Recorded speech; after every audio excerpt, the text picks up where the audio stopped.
I was standing in my father's childhood bedroom, holding a photograph of myself as a 5-year-old, when I realized that for 18 years, he'd been searching for me. My hands were shaking so violently I almost dropped the picture. It was me at my kindergarten graduation, gap-toothed smile, wearing that ridiculous purple dress I'd insisted on. But I'd never seen this photo before. How could my father have a picture I didn't even know existed? Star? His voice cracked behind me, and I spun around to see him standing in the doorway, tears streaming down his weathered face. You found the memory box. The smell hit me then, Old Spice and sawdust, exactly like I remembered from when I was little. My knees buckled, and I sank onto his old twin bed, still clutching the photograph. I thought you were dead. The words came out as barely a whisper. Mom told me you didn't want us anymore. Dead? His face went white. Sarah, I've spent every day of the last 18 years looking for you. I hired investigators, I called police departments in 12 states, I never stopped. His voice broke completely. That's when it hit me. The package that started this whole thing, the one that said, "Sorry, we're unable to process your request," it was never meant for my address. It was meant for the little girl in this photograph. The daughter he lost when my mother changed our names and disappeared. I looked at his face, really looked at it, and saw 18 years of grief carved into every line. How do you process that? How do you grieve for a relationship that never actually ended, just got buried under lies? I'm not dead, Dad. I stood up on shaking legs and walked toward him. I'm right here. When he pulled me into his arms, I smelled that familiar scent again, felt his flannel shirt rough against my cheek, and for the first time in 18 years, I was 5 years old again, waiting by the window for Daddy to come home. He was finally home. Every morning at 6:30 a.m., my coffee grinder would let out this awful shriek that probably woke half my apartment building. But I loved that sound. It meant my day was starting exactly the way I planned it, predictable, controlled, safe. I'm Sarah, and I've spent the last 5 years perfecting the art of a quiet life. My one-bedroom apartment in Portland overlooks a tree-lined street where nothing dramatic ever happens. I work as a freelance graphic designer, which means I can stay in my pajamas until noon and call it a business decision. My biggest client relationship drama involves whether to use serif or sans serif fonts. My rescue dog Milo is probably my closest relationship, which sounds pathetic when I say it out loud, but he's a great listener. Every morning after coffee, we'd walk the same 6-block loop. He'd stop to sniff the same fire hydrant, I'd wave to Mrs. Chin tending her garden, and we'd both pretend not to notice how empty the playground looked on weekdays. I had this routine down to a science. Check emails, respond to clients, work until my eyes hurt, order takeout, watch Netflix with Milo curled against my leg. Rinse and repeat. My friends, the few I had, would joke about my hermit lifestyle, but honestly, it worked for me. You're 23, Sarah, not 83, my friend Jess would say during our monthly coffee dates. When's the last time you went on an actual date? I'd always deflect with humor. Milo's very romantic. He brings me dead squirrels. But the truth was, I'd built this small world where nothing unexpected could hurt me. I'd learned early that people leave, sometimes they just disappear completely, so I kept everyone at arm's length. My dating history was a series of 3-month relationships that ended the moment someone wanted to meet my family or talk about the future. Family. That was always the conversation killer. What about your parents? Dates would ask, and I developed this casual shrug. My mom and I don't really talk anymore. My dad. I'd trail off, change the subject. It was easier than explaining that my father was this shadowy figure from my childhood who'd simply stopped existing when I turned 5. Most nights, I'd lie in bed listening to the rain on my windows. It rains constantly in Portland, which suited me perfectly, and feel this weird sense of waiting. Like I was in some kind of holding pattern, circling around something I couldn't name. I told myself I was content. I had my work, my dog, my coffee routine. I paid my bills on time, kept my space clean, never caused drama for anyone. But sometimes, usually late at night when the city got quiet, I'd catch myself wondering what it would feel like to be someone's priority. To have someone who'd notice if I disappeared. I had exactly 3 people programmed in my emergency contacts: Jess, my landlord, and my vet. That seemed like enough until I realized most people list family first. The weird thing was, I could remember being different once. When I was really little, I was this fearless kid who talked to strangers and climbed too high on playground equipment. I had this vague memory of someone calling me Star and spinning me around until I got dizzy. But those memories felt like they belonged to someone else, some brave little girl who believed the world was safe and people stayed. I'd convinced myself that quiet was better than disappointed, that predictable was better than heartbroken. My life wasn't exciting, but it was mine, and no one could take it away or change it without my permission. I should have known it wouldn't last. Tuesday morning, 9:47 a.m. I know the exact time because I was staring at my laptop screen, procrastinating on a logo design that was due at noon, when I heard the familiar thud of a package hitting my door. But this time was different. Instead of the usual drop and run, someone knocked. Not the polite tap of a neighbor, this was insistent, almost frustrated. Through my peephole, I saw a woman in a FedEx uniform holding an unusually large box, shifting her weight from foot to foot like she'd been standing there a while. I cracked the door open. "Can I help you?" "Ma'am, I need a signature for this one." She held up a tablet with an exasperated sigh. "This package has been returned 3 times with processing errors. The system keeps saying the address doesn't exist, but here you are, so." The box was heavier than it looked when she handed it to me, about the size of a shoebox but with the weight of something substantial inside. It was wrapped in brown paper that had seen better days, with multiple shipping labels layered on top of each other like archaeological evidence of its journey. "Thanks," I said, but she was already walking away, muttering something about computers. Back inside, I set the package on my kitchen counter and really looked at it. The original address was partially torn, but I could make out S. Mitchell in faded ink, followed by my street number and zip code. S. Mitchell. My hands went cold. I hadn't been Sarah Mitchell in 18 years, not since Mom changed our names to Morrison when I was 5. I couldn't even remember why we'd changed them, just that one day I was Sarah Mitchell, and the next day I wasn't. The package felt warm under my fingertips, and there was this faint smell coming from it, old paper mixed with something else I couldn't place. Cologne, maybe? Or wood polish. I should have just marked it "Return to Sender." That would have been the logical thing to do. But my name was on it, my old name, the one buried so deep I sometimes wondered if I'd imagined being that person at all. Milo nudged against my leg, sensing my tension. I scratched behind his ears, staring at those 2 words, S. Mitchell. "What do you think, boy?" I whispered. "Should we open something that might not be ours?" But even as I said it, I knew I was going to. Because for the first time in years, something unexpected had found me. My hands were shaking as I found scissors and cut through the layers of tape. The brown paper fell away like old skin, revealing a simple cardboard box underneath. No return address. No company logo. Just my name, my real name, written in careful handwriting across the top. I lifted the lid. The first thing I saw was flannel. A man's shirt, blue and green plaid, folded neatly on top of everything else. When I picked it up, the smell hit me like a punch to the chest, Old Spice and sawdust, warm and familiar in a way that made my knees weak. I knew that smell. From somewhere deep in my childhood, I knew it. Underneath the shirt was a wooden jewelry box, painted purple with wonky yellow stars scattered across the lid. My breath caught.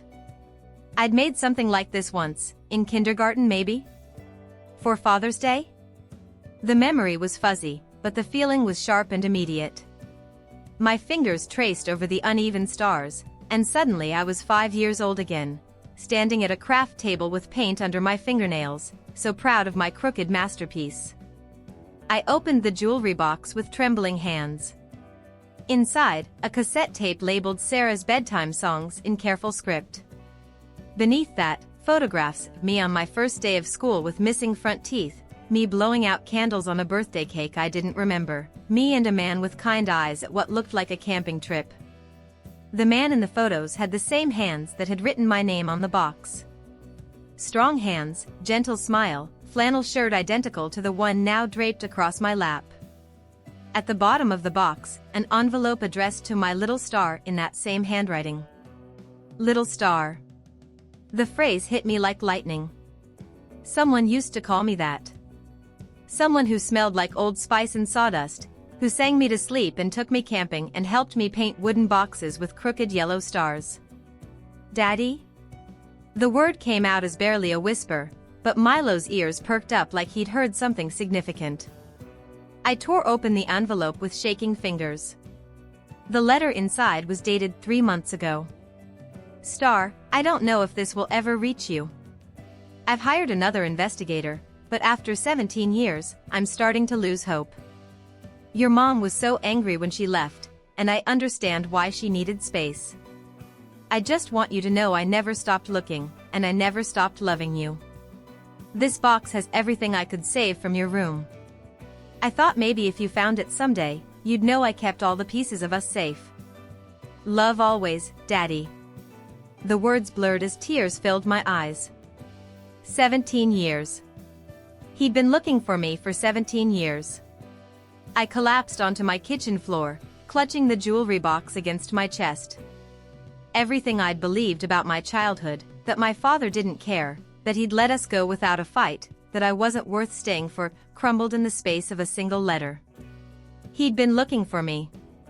All these years of feeling abandoned, of building walls to protect myself from people who might leave, and he'd never stopped searching. I picked up one of the photographs, me grinning toothlessly at the camera while he kissed the top of my head. I could almost feel the scratch of his beard against my hair, almost hear his voice calling me Star.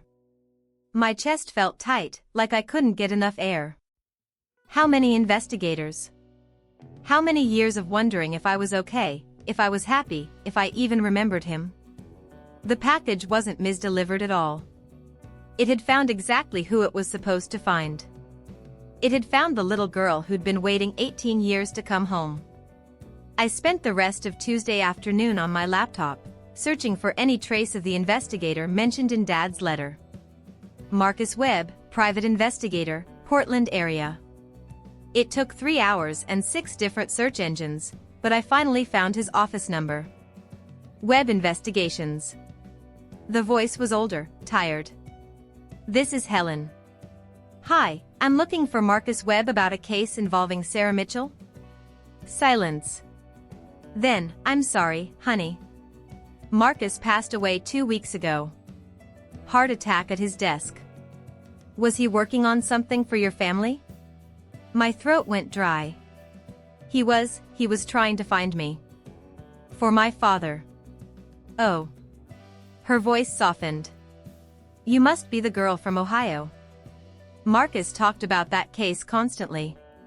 Said it was eating at him, not being able to close it. Hold on. I heard papers shuffling, drawers opening. Here it is. Your father's been his client for 3 years. Before that, he worked with 2 other investigators. Marcus finally tracked you to your current address last month. He was planning to contact you directly, but... She trailed off. I'm sorry, dear. He wanted so badly to reunite you two.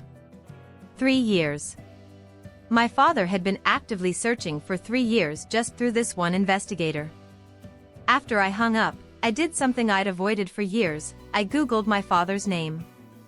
David Michael Mitchell still lived in Millfield, Ohio. The same small town where I was born. According to public records, he'd never moved from our old address. He worked at Miller Lumber, just like when I was little. Never remarried. Then I found his Facebook page. The profile picture was him holding a photo of me from kindergarten.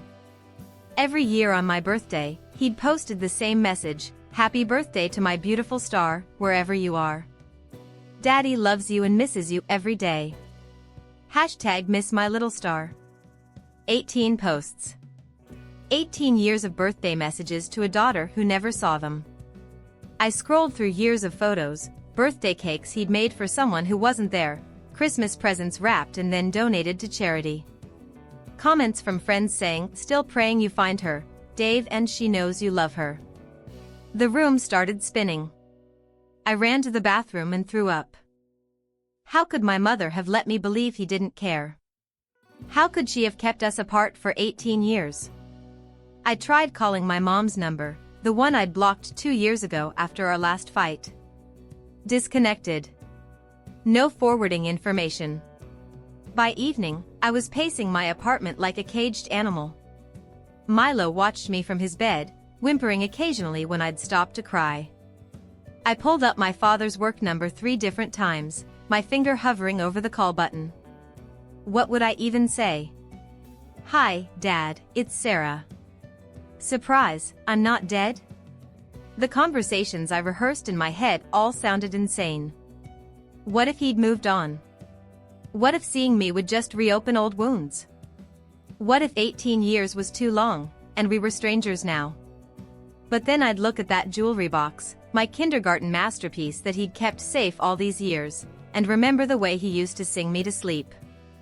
The cassette tape sat on my counter, mocking me. I didn't even own a tape player anymore. I called Jess at midnight. Sarah? What's wrong? If someone you loved disappeared when you were 5, and you just found out they'd been looking for you for 18 years, would you call them? What are you talking about? My dad, Jess. He's been searching for me this whole time. My mom lied. About everything. I told her about the package, the photos, the investigator. When I finished, she was quiet for a long time. Jesus, Sarah. You have to call him. But what if? What if what? What if he's happy? What if you get your dad back? What if I got my dad back? The possibility felt too big, too fragile to hold. Wednesday morning, I couldn't stop myself from digging deeper. I drove to the Portland Public Library because I needed better internet and couldn't sit in my apartment another minute. I searched for everything: David Mitchell, Millfield, Ohio; Sarah Mitchell, missing person; Marcus Webb, investigator. Most of it led nowhere, but then I found something that made my blood freeze. A newspaper article from the Millfield Gazette, dated March 15 last year. The headline read, "Local man's 17-year search leads to missing persons database." My father's photo stared back at me from the screen, older, grayer than I remembered, but unmistakably him. The article described how he'd spent nearly 2 decades searching for his deceased daughter and estranged wife. Deceased daughter. I read the line again, certain I'd misunderstood. But there it was, in black and white. Mitchell's wife Linda left town in 2006 with their 5-year-old daughter Sarah. According to Mitchell, he received notification 6 months later that both wife and child had died in a car accident in California. The words on the screen started blurring. I gripped the sides of the computer monitor, reading faster. I never believed it, Mitchell told reporters. Something felt wrong about the whole thing. No funeral, no burial records I could find. I've been searching for proof of life ever since. My hands were shaking so violently I could barely scroll down to read the rest. Mitchell recently hired his 3rd private investigator, Marcus Webb, who specializes in locating missing persons presumed dead. I just need to know for sure, Mitchell said. Even if the worst is true, I need to see where she's buried. I need to say goodbye to my little star. Little star. I pushed back from the computer so hard my chair hit the person behind me. The librarian shushed me, but I couldn't hear her over the roaring in my ears. He thought I was dead. For 18 years, my father hadn't been searching for his estranged daughter. He'd been searching for proof that his dead daughter was actually alive. My mother had told him we died. She'd let him believe for 18 years that his little girl was buried somewhere, alone, and he couldn't even visit her grave. I ran outside and called the investigator's office again. Helen, it's Sarah. The girl from the Mitchell case. I need to know, did Marcus find proof I was alive? Oh honey, yes. That's what killed him, I think. He'd finally cracked it. Your mother had legally changed both your names, created new social security numbers, the works. He'd been tracking Sarah Mitchell Morrison for 3 months. He was so excited to call your father with the news. But he died first. He died the day before he was supposed to make that call. I found all his files on his desk. He'd written your father's number on a sticky note, along with the words "She's alive, Dave. She's alive." I sat down hard on the library steps. People walked around me, but I felt completely alone in the universe. The package. Marcus Webb had died before he could tell my father I was alive, so someone, his widow, maybe, had sent the memory box to me instead. It wasn't meant to find me.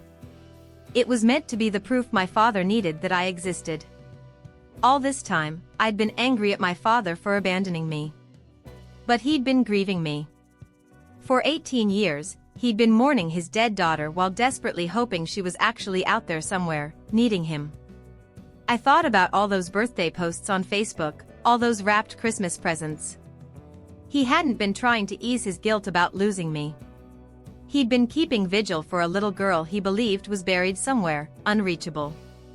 The weight of it crushed me. My father had spent 18 years living in the worst kind of hell, knowing his child was gone but never knowing where, never getting to say goodbye. And I was alive. I was alive, and I was 3 hours away, and he didn't know. For the first time in 18 years, I understood exactly what I had to do. I drove home from the library in a daze and did something I never do. I wrote my father's phone number on a piece of paper and taped it to my bathroom mirror. For 3 days, I stared at those 10 digits every time I brushed my teeth, washed my face, or tried to avoid my own reflection. Thursday morning, "Hi, Dad, it's Sarah. I'm not dead. Delete." Thursday afternoon, "This is going to sound crazy, but I'm your daughter. Delete." Thursday night, "I know you think I died, but I've been in Portland this whole time. Delete." Every practice conversation sounded wrong. How do you call someone and casually mention you've been alive for 18 years while they've been planning your funeral? Friday, I called and hung up before it rang. Saturday, I got to voicemail and panicked. His voice sounded exactly the same, warm, careful, hopeful. "You've reached Dave. Leave a message and I'll call you back." I almost spoke. Almost said, "Daddy, it's me." But what if he didn't believe me? What if he thought it was some cruel prank? What if 18 years had been too long and he'd rather keep grieving than risk being disappointed again? Sunday night, I sat on my kitchen floor with Milo, staring at that jewelry box. What if he's moved on? I asked Milo, who tilted his head like he was actually considering the question. What if he's built a life around the idea that I'm gone, and me being alive would just mess everything up? The worst part was the guilt. While I'd been angry at him for abandoning me, he'd been torturing himself with what-ifs. What if he'd fought harder to find us? What if he'd been a better husband so Mom wouldn't have left? What if he'd searched in different places? I'd spent 18 years building walls to protect myself from people who might leave. But he'd spent 18 years tearing down walls, searching everywhere, refusing to give up on someone he thought was gone forever. What if I called and he was at work? What if I interrupted his life with this bombshell and he couldn't handle it? What if his heart couldn't take the shock? But then I found something that changed everything. I was going through old voicemails on my phone, the ones you never delete but never listen to, and there it was, buried in 2019. A wrong number, someone asking for Sarah Mitchell.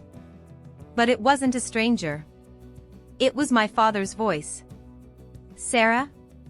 Sarah, honey, if this is you, please call me back. I know it's probably not, the number doesn't match any of the ones the investigator gave me, but your voice on the voicemail sounds like how I always imagined you'd sound grown up. I love you, Star. I've never stopped loving you. If this is really you, please don't hang up next time I call. The message was from 2 years ago. He'd been calling wrong numbers for years, just hoping one might accidentally be right. I played it 6 times, crying harder each time I heard him say Star. He wasn't just mourning me. He was still searching. Even when the investigators failed, even when the leads went cold, even when everyone probably told him to accept that I was gone, he was still picking up the phone and calling random numbers, just in case one of them might bring his daughter home. That's when I knew I couldn't wait another day. My father had spent 18 years hoping for a miracle. The least I could do was give him one. I picked up my phone, dialed his number, and this time I didn't hang up. The phone rang twice before he picked up. Hello? My throat closed completely. His voice was exactly the same, warm, slightly hoarse from years at the lumber mill. I opened my mouth but no sound came out. Hello? Is someone there? Dad? The word came out as barely a whisper. The silence stretched so long I thought he'd hung up. Then I heard him breathing, quick and shallow. Sarah? His voice cracked on my name. Are you? I'm alive, Dad. I'm alive, and I'm sorry it took so long to call. The sound he made wasn't quite crying, wasn't quite laughing. It was something deeper, like 18 years of held breath finally escaping. Where are you? Are you okay? Are you hurt? I have so many, God, Sarah, I thought you were dead. Your mother told me you both died in an accident, but I never believed it. I kept looking. Dad, breathe. I was crying now too. I'm in Portland. I'm safe. I got your package. What package? The memory box. With my jewelry box and the photos and your letter. The investigator who found me, Marcus Webb, he sent it before he died. Marcus found you? His voice broke completely. He found you and I didn't know? He died the day before he was supposed to call you. I'm so sorry. I just learned all of this 3 days ago. I didn't know you were looking for me. I thought you didn't want me. Didn't want you? The pain in his voice was physical. Sarah, you're the only thing I've wanted for 18 years. I've called every Sarah Mitchell in the country. I've hired investigators. I've driven to 12 different states chasing leads. I never stopped looking for my little Star. I was sobbing now, ugly crying in my kitchen while Milo whined and pressed against my legs. I kept your room exactly the same, he continued, his voice steadier now. Your bed, your stuffed animals, everything. Just in case you came home someday. Dad, I want to come home. I want to see you. You want to see me?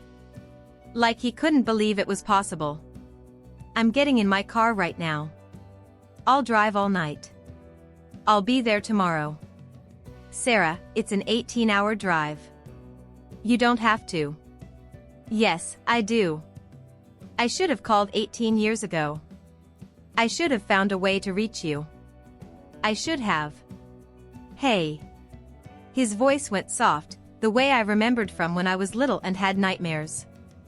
You were 5 years old, Star. You didn't do anything wrong. Neither did I. We both got hurt by someone else's choices, but we're talking now, and that's what matters.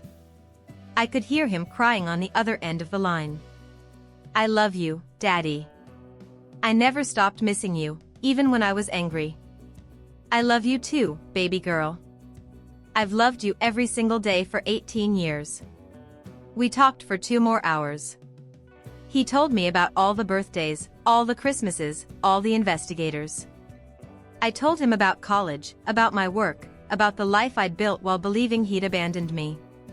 When I finally hung up, I was exhausted but more alive than I'd felt in years. I packed a bag, loaded Milo into my car, and started driving toward Ohio. Toward home. Toward the father who never gave up on finding me. You know how people always say everything happens for a reason? I used to think that was just something people told themselves to feel better about bad things. But sitting here now, 6 months after that package arrived, I finally understand what they mean. That morning when I signed for a box that wasn't supposed to be mine, I thought I was just helping out a confused delivery driver. I had no idea I was signing for my entire life to change. For 18 years, I'd built this small, careful existence around the belief that I wasn't worth staying for. I kept everyone at arm's length because I was convinced that if people got too close, they'd inevitably leave. My father had left, hadn't he? So why would anyone else be different? But I was wrong about everything. The package didn't just deliver my past, it delivered my future. It gave me permission to believe I was lovable, that I was worth searching for, that I mattered enough for someone to spend 18 years refusing to give up. I moved to Ohio 3 months ago. Dad gave me his house, said he wanted to downsize anyway, but I know he just wanted me to have a place that felt like home. Every morning now, I wake up in my childhood bedroom, and instead of that awful coffee grinder shriek, I hear him in the kitchen making breakfast for both of us. We have dinner together every Sunday. He makes my favorite spaghetti, the same recipe he used when I was 5, and we talk about everything we missed. Sometimes we cry. Sometimes we just sit there amazed that we found each other again. But the biggest change isn't where I live or even having my dad back. It's how I see myself. I started dating someone last month. His name is Michael, and when he asked about my family, I didn't deflect or change the subject. I told him about the package, about the 18 years of searching, about my father who never gave up. And you know what Michael said? That explains a lot about you. When I asked what he meant, he smiled and said, "You love like someone who knows how precious it is." I finally understand that I'm not broken or unworthy or destined to be alone. I'm someone who was loved so fiercely that even death couldn't stop it. The walls I'd spent years building to protect myself weren't protecting me at all, they were imprisoning me. I was so afraid of being abandoned again that I abandoned myself first, over and over, in every relationship, every friendship, every chance at real connection. Now when people talk about taking risks or putting their hearts on the line, I think about my father calling wrong numbers for 2 years, hoping one might be mine. I think about how love isn't something that runs out or gets used up, it grows stronger when you refuse to give up on it. Sometimes I wonder what would have happened if that package had been delivered correctly, or if Marcus Webb hadn't died, or if my mother had made different choices. But then I remember what Dad told me that first night on the phone: sometimes the longest way around is the shortest way home.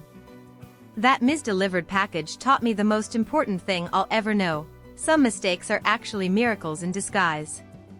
I'm standing in my father's childhood bedroom again, my bedroom now, holding that same photograph of myself as a 5-year-old. But everything about this moment is different.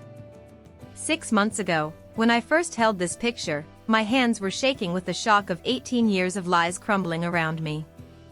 I was drowning in grief for all the lost time, all the missed birthdays, all the bedtime stories that never happened. Now I see something else entirely. I see a little girl whose father loved her so much that he kept searching even when everyone told him she was gone. I see 18 years of birthday cakes made for an empty chair, 18 years of Christmas presents wrapped in hope, 18 years of a man who refused to let love die. The photograph sits in a frame on my dresser now, next to a new picture, one of Dad and me at my birthday dinner last month.